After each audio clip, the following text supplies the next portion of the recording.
کہ آپ نے یہ بتایا ہے کہ دنیا میں 4 قسم کے تصوف ہیں۔ ایک وہ ہے جو فلسفیانہ مذاہب کے ماننے والوں نے ہمیں دیے، جس میں سارے فلاسفہ یونان آ جاتے ہیں، سقراط، بقراط، افلاطون، ارسطو اور دیگر جتنے بھی یورپی فلاسفرز ہیں، اور اس میں ہندو اور سکھ بھی آ جاتے ہیں، یعنی تمام فلسفیانہ مذاہب جس میں دیوی اور دیوتاؤں کا تصور ہے۔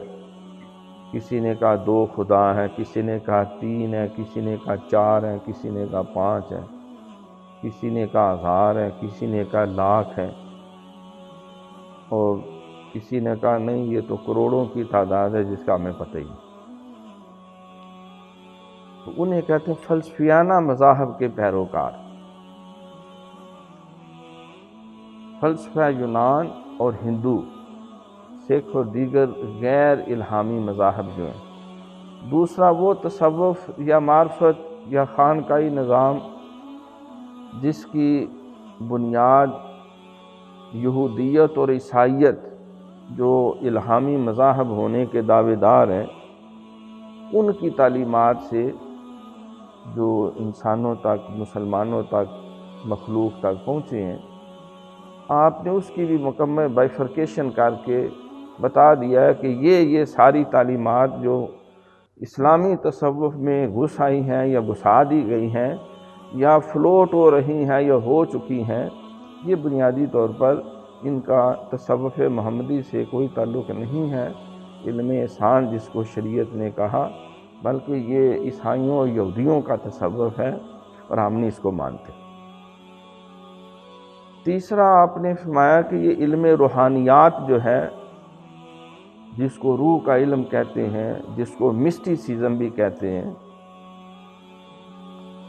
اور جدید زبان میں اس کو سائیکالوجی بھی کہتے ہیں، علم نفسیات جو ہے، ٹیلی پیتھی، آئینہ بینی، کشف القبور، کشف الصدور، اور بغیر ظاہری اسباب کے دل کی باتیں بوجھنا اور بتانا اور سننا اور سنانا، پیغام رسانی میں کرنا۔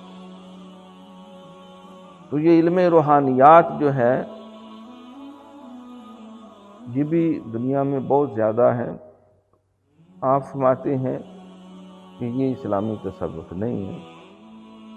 اسلامی تصوف وہ ہے جس کی بنیاد قرآن اور حدیث پہ ہے، توحید اور رسالت پہ ہے، جس کی بنیاد توحید، رسالت، کتب، ملائکہ، آخرت ہے، جس کی بنیاد کلمہ طیبہ، نماز، روزہ، حج، زکوٰۃ، حقوق اللہ، حقوق العباد ہے، جس کی بنیاد حضور علیہ السلام کی سیرت طیبہ ہے۔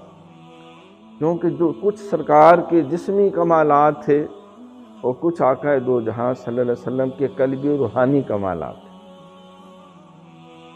معجزات کا اظہار یہ آپ کے قلبی اور روحانی کمالات ہیں، اور جسمی کمالات بھی لَقَدْ كَانَ لَكُمْ فِي رَسُولِ اللَّهِ أُسْوَةٌ حَسَنَةٌ، اور ام المومنین سیدہ عائشہ صدیقہ رضی اللہ تعالیٰ عنہ نے بھی فرمایا کان خلق القرآن، حضور سراپا قرآن۔ تو اس اعتبار سے مجدد صاحب کا بڑے واضح موقف ہے کہ اللہ کریم نے فرمایا کہ جو میرے نبی کی جتنی اتباع کرے گا وہ اتنا ہی میرا قریب محبوب ہوتا جائے۔ قُلْ إِن كُنتُمْ تُحِبُّونَ اللَّهَ فَاتَّبِعُونِي يُحْبِبْكُمُ اللَّهُ، انہیں کہہ دو اگر تمہیں اللہ سے محبت ہے تو فَاتَّبِعُونِی، میری اتباع کرو۔ تو آپ نے حضور علیہ السلام کی اتباع کے 7 درجات بیان کیے ہیں۔ جو جتنا طے کر لیتا ہے وہ اتنا ہی اللہ کا محبوب بن جاتا ہے، اس کے قریب ہو جاتا ہے۔